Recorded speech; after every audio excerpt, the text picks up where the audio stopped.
4 दिसंबर 1971 बंगाल की खाड़ी। समुद्र शांत दिखाई दे रहा था। ऊपर से देखने पर सब कुछ सामान्य था। लहरें उठ रही थीं, हवा बह रही थी, लेकिन समुद्र की सतह से लगभग 80 मीटर नीचे एक ऐसी मशीन छिपी हुई थी जिसे कोई देख नहीं सकता था।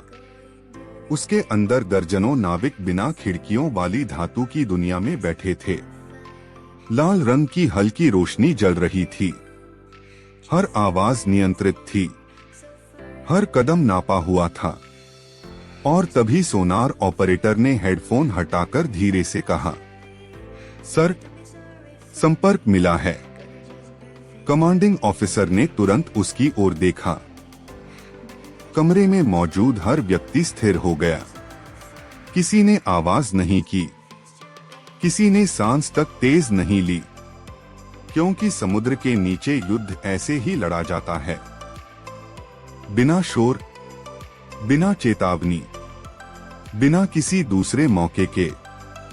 यह कहानी है भारतीय नौसेना की पनडुब्बियों की, उन जहाजों की जो दिखाई नहीं देते, लेकिन जिनकी मौजूदगी पूरे युद्ध का परिणाम बदल सकती है।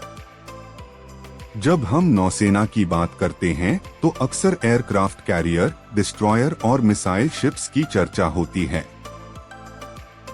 लेकिन समुद्र की सबसे खतरनाक शक्ति अक्सर सतह के नीचे छिपी होती है। पनडुब्बी एक ऐसी मशीन जो हफ्तों तक दुश्मन की नजरों से दूर रह सकती है, जो हमला होने से पहले दिखाई नहीं देती और हमला करने के बाद गायब हो जाती है।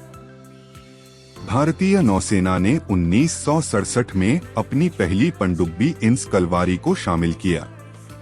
यह सोवियत संघ की फॉक्सट्रॉट क्लास सबमरीन थी। उस समय भारत के लिए यह सिर्फ एक नया हथियार नहीं था, यह युद्ध की नई सोच थी। समुद्र के नीचे से हमला, दुश्मन की निगरानी और रणनीतिक दबाव। लेकिन पनडुब्बी के अंदर जीवन वैसा नहीं होता जैसा फिल्मों में दिखाया जाता है। अंदर जगह बहुत कम होती है। नाविक महीनों तक सूरज नहीं देखते। दिन और रात का फर्क खत्म हो जाता है। हर जगह मशीनें, हर जगह पाइप, हर जगह धातु की दीवारें, और फिर भी हर व्यक्ति को अपनी जिम्मेदारी पूरी करनी होती है, क्योंकि एक छोटी गलती पूरी पनडुब्बी को समुद्र की कब्र बना सकती है। 1971 का युद्ध शुरू होने वाला था। भारत और पाकिस्तान के बीच तनाव चरम पर था। भारतीय नौसेना को पता था कि समुद्र के नीचे भी एक लड़ाई होने वाली है। दुश्मन की पनडुब्बियां सक्रिय थीं। समुद्री मार्गों की निगरानी की जा रही थी और भारतीय पनडुब्बियों को विशेष मिशन सौंपे गए थे। उनका काम था दुश्मन की गतिविधियों पर नजर रखना, उनकी आपूर्ति लाइनों को समझना और जरूरत पड़ने पर हमला करना। लेकिन समुद्र के नीचे दुश्मन को ढूंढना आसान नहीं होता। सोनार ही आपकी आंखें होता है। एक हल्की सी आवाज, प्रोपेलर की एक धड़कन, धातु की हल्की कंपन, यही संकेत बताते हैं कि कहीं आसपास कोई और मौजूद है। कई बार घंटों तक सिर्फ सुनना पड़ता है, कई बार दिनों तक, और फिर अचानक एक संकेत मिलता है। एक मौका, एक निर्णय, और वही निर्णय इतिहास बन जाता है। भारतीय नौसेना के पनडुब्बी ऑपरेशनों की सबसे बड़ी ताकत सिर्फ हथियार नहीं थी, बल्कि धैर्य था। कल्पना कीजिए, आप कई दिनों से समुद्र के नीचे हैं। कोई मोबाइल नहीं, कोई इंटरनेट नहीं, बाहर क्या हो रहा है इसकी सीमित जानकारी। और फिर आदेश आता है, कॉम्बैट स्टेशंस। पूरा जहाज जीवित मशीन की तरह काम करने लगता है। टॉर्पीडो तैयार किए जाते हैं, सोनार टीम सक्रिय हो जाती है, कमांडिंग ऑफिसर चुपचाप नक्शे देखता है और हर व्यक्ति जानता है कि अगले कुछ मिनट उसके जीवन के सबसे महत्वपूर्ण मिनट हो सकते हैं।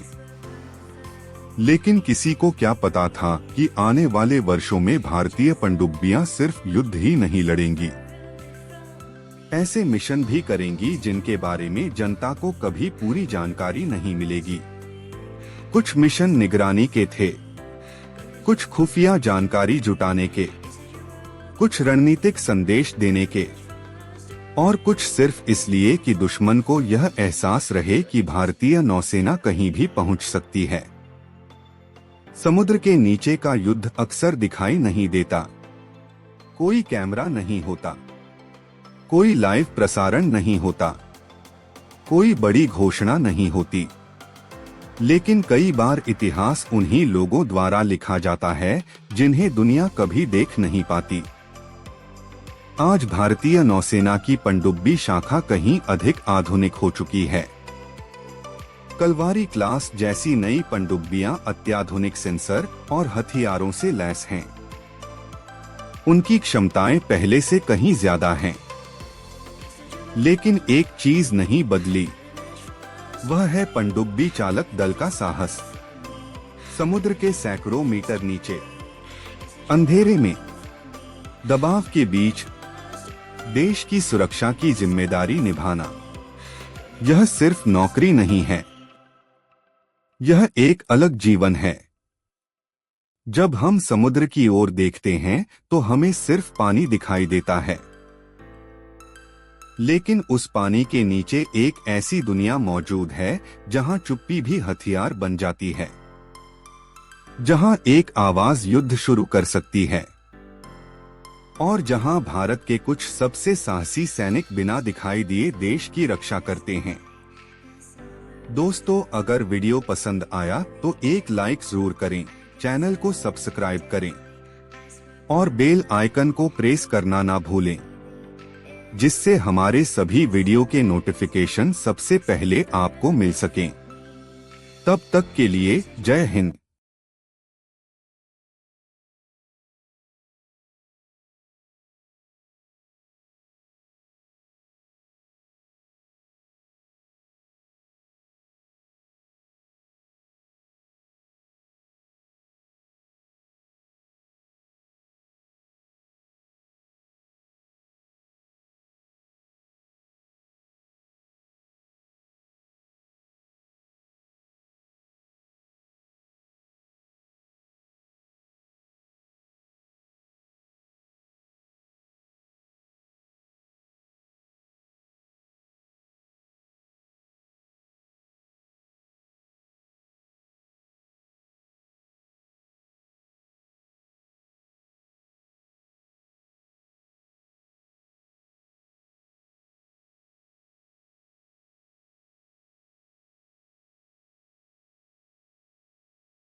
just